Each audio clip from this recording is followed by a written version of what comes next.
Luta de classes, ou a luta de dentro e contra o capitalismo, é uma força intrínseca da prática e teoria anarquista.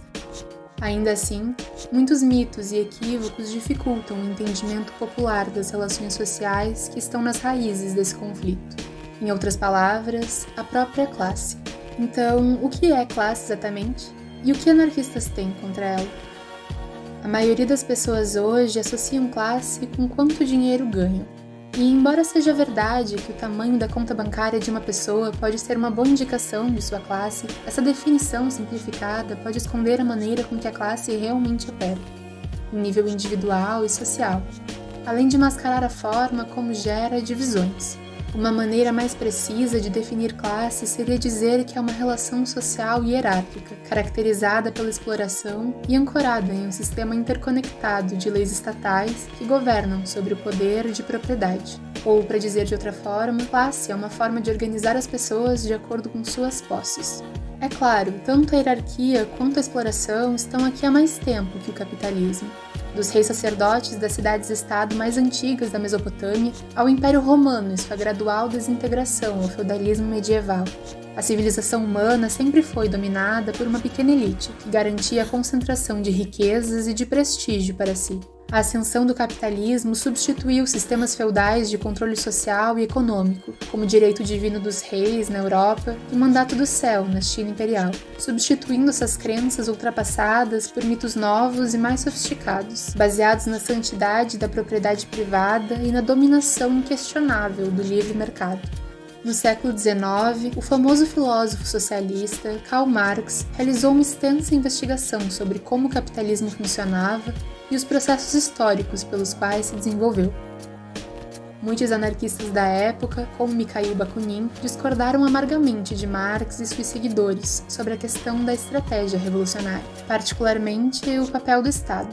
No geral, entretanto, concordaram com sua descrição do capitalismo como um sistema caracterizado pelo surgimento e disseminação de duas classes mutuamente opostas. Elas são a classe trabalhadora, também conhecida como proletariado, e a classe capitalista, também conhecida como burguesia.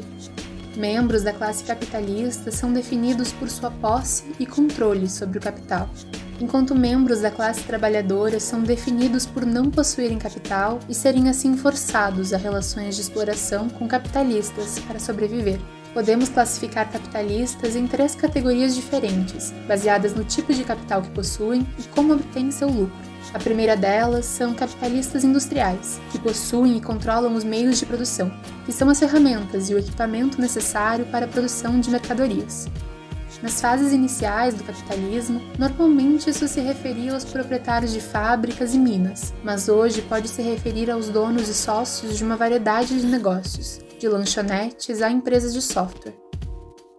Em outras palavras, o capitalista industrial é seu chefe, lucram explorando seus empregados. A segunda são os proprietários de terra, capitalistas que são donos de terras e imóveis, que lucram explorando seus inquilinos ou, como é cada vez mais comum, através da gentrificação e de outras formas de especulação e desenvolvimento imobiliário.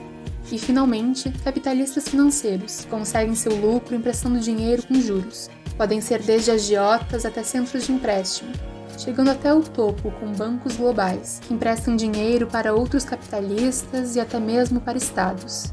O crescimento do capitalismo neoliberal, iniciando nos anos 1970, levou a uma expansão massiva da influência de capitalistas financeiros na economia global. Esta expansão permitiu que intensificassem a exploração direta da classe trabalhadora por meio da introdução de novos instrumentos de dívida, como cartões de crédito, empréstimos estudantis e financiamentos de longo prazo. Ao longo dos anos, o caráter da exploração de classe se transformou conforme o capitalismo evoluiu. Apesar disso, muitos anticapitalistas ainda se prendem a narrativas de uma época passada. Mesmo hoje, a imagem estereotipada de uma classe trabalhadora majoritariamente branca se mantém viva.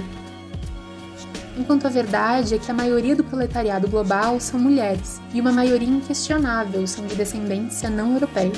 Ainda assim, mesmo com as mudanças do capitalismo, os elementos essenciais da relação de classes se mantêm os mesmos. É de conhecimento comum que a classe trabalhadora e a classe capitalista têm interesses opostos.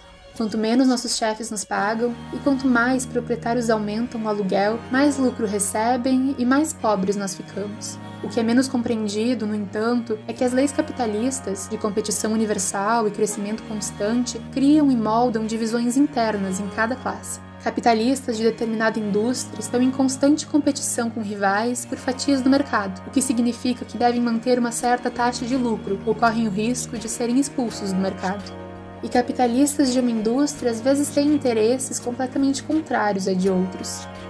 O preço alto do petróleo, por exemplo, vai levar maiores taxas de lucro para companhias petrolíferas, mas pode ser devastador para capitalistas do setor da manufatura ou do transporte. E enquanto todo membro da classe trabalhadora tem um interesse comum de acabar com o capitalismo, somos também distraídos pelos nossos próprios interesses conflitantes de curto prazo.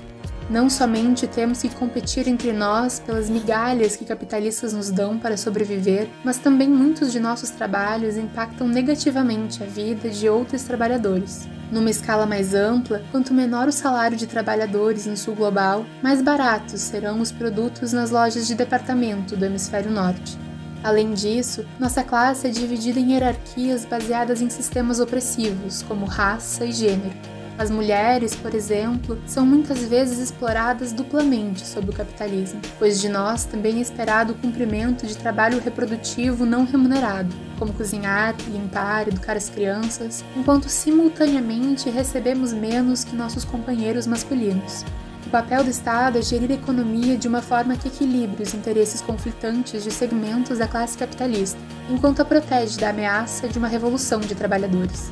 Isso se costuma alcançar gerando divisões dentro da própria classe trabalhadora, baseadas em nacionalismo, sectarismo religioso, supremacia branca e o patriarcado, apenas destruindo esses sistemas opressivos e divisivos que nossa classe pode se unir e travar uma guerra de classes unificada, e assim começar a nos libertar das correntes desse sistema parasita de dominação. Só deixaremos de ser escravos quando juntos tomarmos tudo.